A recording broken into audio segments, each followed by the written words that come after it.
Listen up, get ready, I'm not gonna take no more. There's a revolution, a revelation going on in my soul. Buckle up, get ready, we're not gonna sit back. Hi, everybody. Welcome back to Live from the Heartland. I'm Michael James here in Chicago, up in the 49th Ward. And it brings me a lot of pleasure to bring on our next guest. He is no stranger to the airwaves, no stranger to this show. He was our alderman way back in 1976 when he first won that position. Then he became the mayor of Chicago for a couple of days after the great Harold Washington passed away. And then he became the biggest vote getter in the county and a longtime Cook County clerk, the one, the only David Orr. Hi, David. How you doing?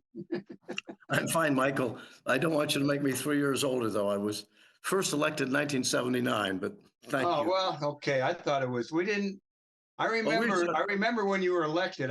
Those years start to blend together for me. I got to be honest.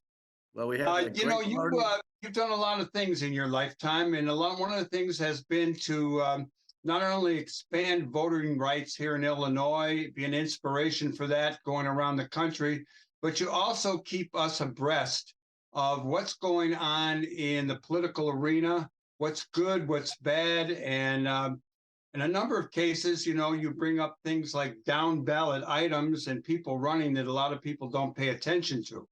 So you and I were talking very recently, and you wanted to come on and talk a little bit about the Board of Review. So we're going to get a little education, a little insight. Spill the beans, Dave. Well, obviously, it's important that we vote. It's important that there's a lot of talented people who run for office. But I want to talk about what I think is the most rigged position in Cook County. And remember, that's saying a lot, okay? And it's also something that, believe it or not, we can do something about. Okay, what I'm talking about is the system created, by Madigan and Burke and Berrios, and now this guy, Larry Rogers, who's running for re-election. This is a really nasty system. We talked about it a lot when Joe Berrios was assessor, okay? The system is fairly simple. Everybody wins except the public.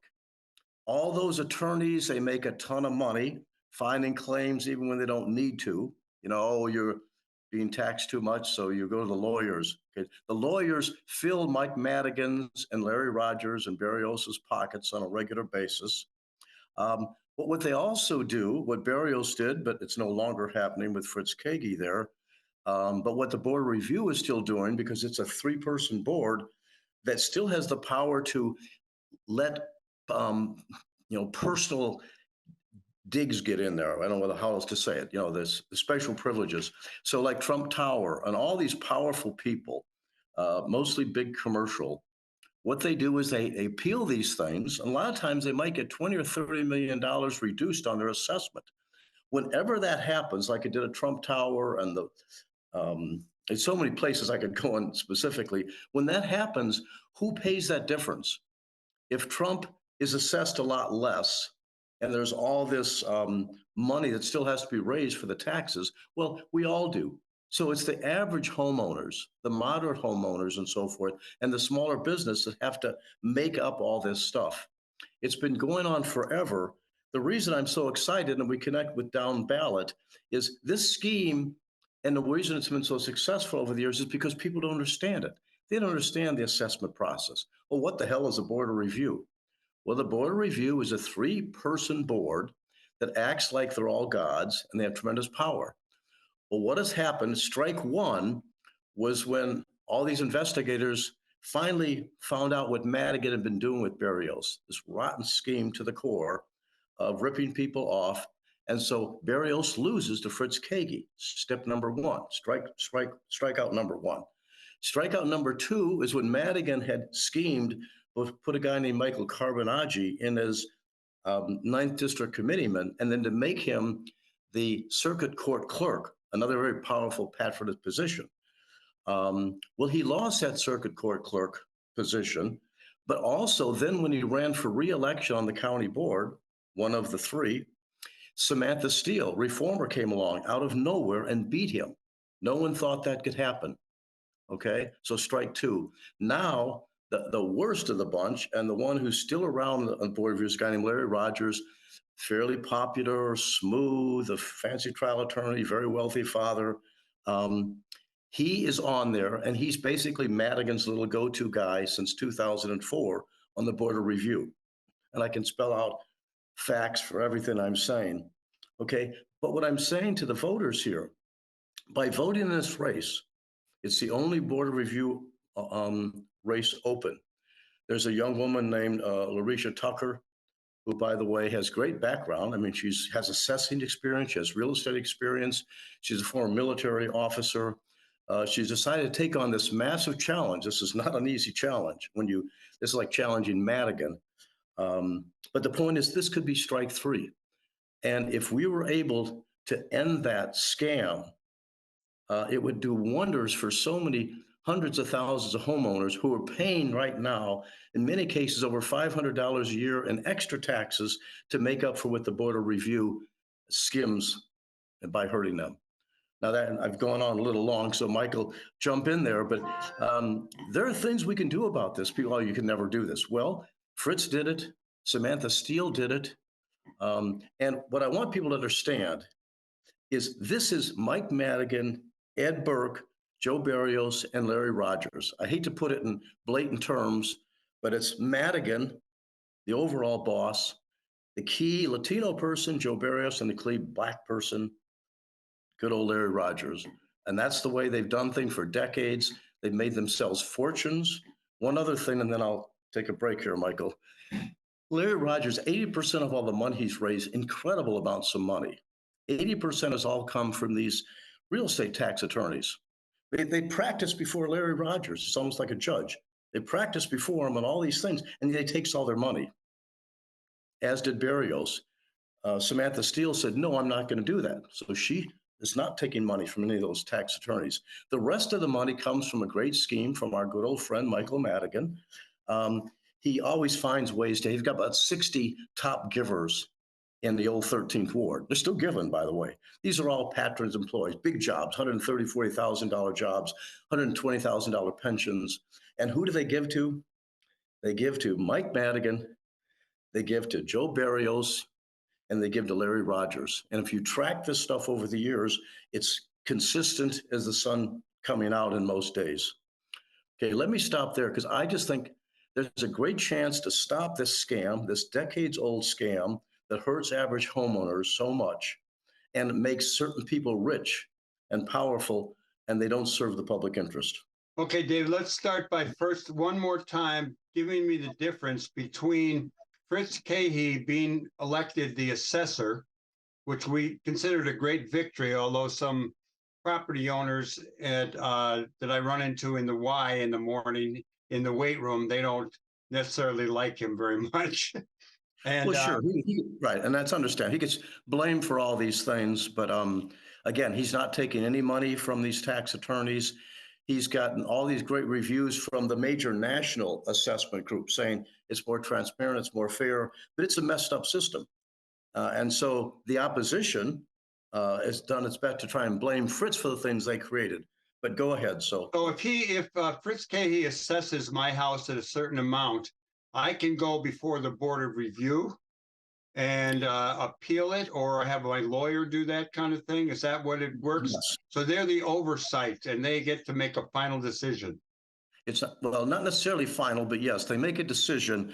The thing about it is this: you got to give it the extra Chicago twist. It wouldn't be so bad that there's another round of someone can challenge it. You know, right. we all believe in second chances. The problem is, unlike almost everywhere in the country, these lawyers spend all their time and all their money. Oh, you got to appeal. You got to appeal. Okay, and they make a fortune. Okay, off you appealing. You don't necessarily get that much, but nobody else does it like Chicago and Cook, where so much money goes to lawyers. These challenges. Other places they do it right. If the assessments are right to begin with, people, oh, I don't have to go appealing everywhere. Okay.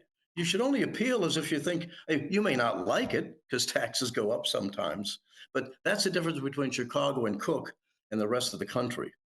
Okay, so yes, and I don't want to go into it right now. We don't have time today, but there's a whole other thing. It's just as scammy as the one I'm talking about, something called PTAB. There's a further thing for the very powerful and rich. They can appeal, and it's all insiders. And sometimes that goes on for years, like in the Trumps of the world. They appeal to this third body. Okay. So that I can't even get into now. It's a body we don't need and should be done away with. But these are reforms that, because there's so many powerful people, I could list all the politicians. I remember Madigan, and his law firm was enormously successful in this stuff, as well as Ed Burke's. In fact, Ed Burke, if you're following his trial coming up, his lawyers were able to say, listen, the judge, please do not mention Trump's name because that will prejudice people against Burke. But I don't have to listen to that, okay? Burke knows what a scam it's been with Trump and all that. So the point is— David, let me jump in. Go ahead. So the Board of Review is 3 people? Yes. And we have, you're talking about one person, this fellow Rogers, who you think is the negative factor. How about the other 2? Where are they at? Well, the thing is, he's the only one up for office now. I see. There's 3 now that Samantha Steele, totally shocked the world. Samantha Steele. I remember when we all supported Samantha Steele. Yeah. And I was very surprised that no one thought she could win. She did win. Doesn't take money from the folks. She's a professional. All right, making a lot of changes, but it's hard because there's 2 oddballs. There's Larry Rogers, who's been there forever. There's Mike Madigan's right-hand person, even though he likes to call himself independent. And then there's a guy named Cardenas. Cardenas was an alderman that Samantha, we were all hoping that maybe he turned out to be okay. Well, he hasn't turned out to be okay at all. But again, if this woman named Larisha Tucker, who I don't really know well at all, but I'm really proud of her that she's going to do this. And she could pull off exactly what Samantha did. Then they'd have 2 out of 3. And that could totally change all this and end some of these scams. And Larisha would do also what Samantha doesn't take money from these tax attorneys. Okay. So all of a sudden, the scam becomes much less influential. And we can get back to some more honest dealings. David, do you think the structure of the Board of Review is okay? It's just a matter of electing good people? Well, I don't like much about it, period. Again, it's there for the scam, okay? You can have some sort of appeal process. The entire thing, they've acted— I could go into this for hours talking about Larry Rogers. He's for decades ignored warnings and threats and rulings of the Board of Ethics over and over again, okay? He just does what he wants, as did Barrios, until they finally called him under the rug. So no, it's a very patronage-oriented thing. They ignore all the rules, the proper things. So I'm not saying we necessarily get rid of the Board of Review. Step number 1 is clean it up and help hundreds of thousands of homeowners. Then we can see how much is necessary. It only gets us attention because of these lawyers that send out stuff. I get them every day. Yeah, I get them in the mail. They got more money than you can imagine, and so they send all these notices, and they have all these hearings. And again, I'm not saying they're all bad people. I'm just saying it's a bad system. So Samantha Steele won, and what would you recommend that Tucker do to also win? And how do you think it was that Samantha won? Was it just a progressive turnout and it just lined up that way? Or it was— many politicians make the big mistake. Everybody knows me. Everybody knows me. Now, there are some where most people do know, but a lot of politicians, they didn't know who Michael Carbonacci was, okay? And usually that's okay. Mike Madigan can pick somebody, put him in there, and do what he wants with them, okay? Larry Rogers is an insider name, okay, with the wealthy, but they don't necessarily know him either. So the key to this is whether or not a reformer like this Larisha Tucker can pull this off. I'm saying she has to be tough. Okay, I may sound tough to many of you, but by tough, I mean, you got to be honest. This is a total scam, and Larry Rogers, the heart of it. He put out a press release today saying something about how he's an independent. He's independent, and that's critical to have because they have to look independently at what the assessor does.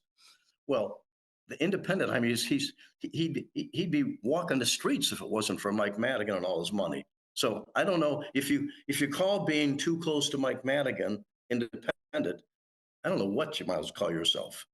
When is this election? Tell people This is, it's not next. It's not a year from now in November. It's well, here. this is March. And that's another thing they do. These things to make the scams a little more workable for their side of the fence. You have them during primaries when usually the Madigan types and the Burks can control everything. And so in the March primary, and that's where Samantha Steele this past March was able to win. And it'll be down ballot. People won't pay much attention to it. Larry Rogers has plenty of money. Whether or not he'll do ads, he's just waking up to the fact that he's going to have a challenge here. Um, so I can't tell you now, except if someone should watch it, look carefully, and if you really want to make a change, other offices are important, but they don't do that much. Okay, at least some of the other county offices. This one is critical. It can make an extraordinary change in the lives of so many people. How do you think the aldermanic balance in the council might reflect on this election? I mean, Tucker's going to need support from people. People are going to have to talk about her, help turn out the vote. Is this an issue that our aldermen and our ward committee people are aware of? Is there battle lines being drawn? Some are being made more. Remember, this is Cook County. Okay, I think because a number of black elected officials from township offices and stuff already stepped up and endorsed this Ms. Tucker. Larry Rogers already has the endorsement of the Democratic Party because this is all happening. They always do that. I always hated the way they do the endorsement. So that would mean Tony Preckwinkle signed off on him? Of course. Tony's, one of the ones that kind of messed up the Board of Ethics every time it kicked some of these people into you-know-where. But I'm not blaming Tony. I'm just saying there was no other candidate. And when I started these endorsements around July, I think it's always way too early, but that's their business. But that's happened before. There's plenty of people that happened before with Samantha, but she was still able to get enough support. The politicos will be forced, hopefully, to take positions on this. Now, many of them, because of the money that Larry Rogers has, will be influential. On the other hand, people see a possibility of some real substantive change. I don't know. If people look deeply at Rogers and look at all these things I could go into, he took all this illegal money and the Board of Ethics said, you got to give it back. And he ignored them. And then finally, right before the 22 election, he gave the money back, okay, because he'd raised it illegally. But what did he do before he gave the money back? He created a new PAC, a PAC, and requested that all those people, those same people that he'd been taking money illegally from, at least too much, just give the money through this way.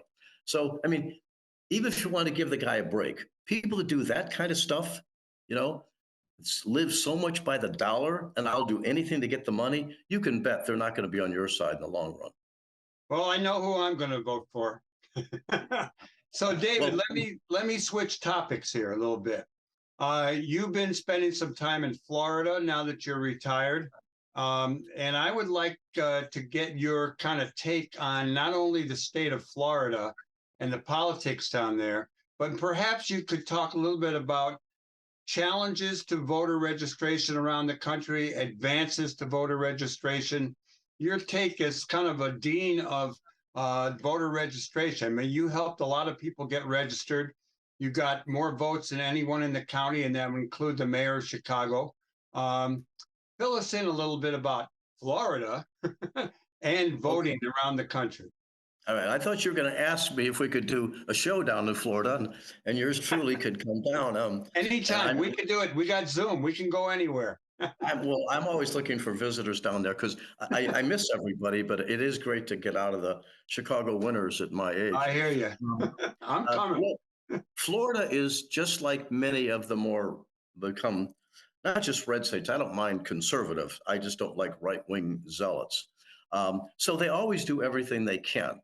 They always stretch everything possible to make it hard. Like in Virginia, the Democratic governor, before he left office, had done so much to make it easier for former felons to vote. Okay. Right. And the new Republican governor, who, by the way, don't rule him out. This guy could be a presidential. He's a threat. For long. He's got lots of money, and he's much worse than he appears. He seems kind of like a regular guy, but he's much worse.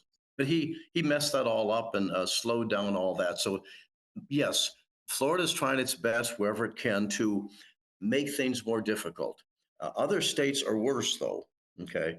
Um, Other states you can see, even if I heard Trump, saying something in the news about how elections should only be election day. See, Trump is all these things that we did to allow you to vote early. I mean, does Trump not realize that millions of people work on election day? They don't always get off before 6 or 7 o'clock. I mean, all the things that we and others did around the country was because why make it so hard when you can vote early or you could vote by mail? But unfortunately, Trump and his zealots have done everything possible to hurt that. So that is continuing in lots of states. We've won a few court battles. The bottom line, this will continue as long as they have the power they do. Okay. If in fact we are able to make some successes over the next couple of years, that stuff will, it'll loosen up. Okay. Because the people want, there's no question the people want it. And there'll be more Republicans using early voting and stuff like that, which might discourage some of the Republican crazies from trying to restrict that because it's popular issues. But they're going to do everything they can, and particularly it's the key states. Florida is not as crucial at the moment, but your Michigans, Wisconsins, Pennsylvania, Arizona, Nevada. Uh, there's wars every day. There's legislation being introduced every day on this stuff. Let me ask you one more question before we have to sign off and go to another guest. Let me ask you your prediction on when we might have get rid of the Electoral College and have the president decided by a popular vote. Because that way we would not have had a few Republicans that we've had. Oh, everything. Well, that's one key thing, and it's related to the worst part about our structure. We're proud of some of the things that we have that are democratic. The worst thing about it and why we have all these problems today that we wouldn't if, in fact, all of our elected positions, the House and the Senate, were based on population. That whole slave arrangement, way back a long time ago, 1770s, to allow each state to have two no matter the size. So we have to remember that's the fundamental problem now. Okay. We wouldn't have all these crazy right-wing senators if you didn't have two from Wyoming with 1.5 million people and two from California with 39 million people. It's blatantly discriminatory. It's anti-democratic, but it's something we set up. We've changed a lot of other things, about that were happening back in the 1770s. But that relates to the Electoral College. It's only going to happen. I don't want to say that because there's good people working on it. But we have to have a stronger electoral support than we have right now. Okay, it's still too close, although we've won most of the popular vote.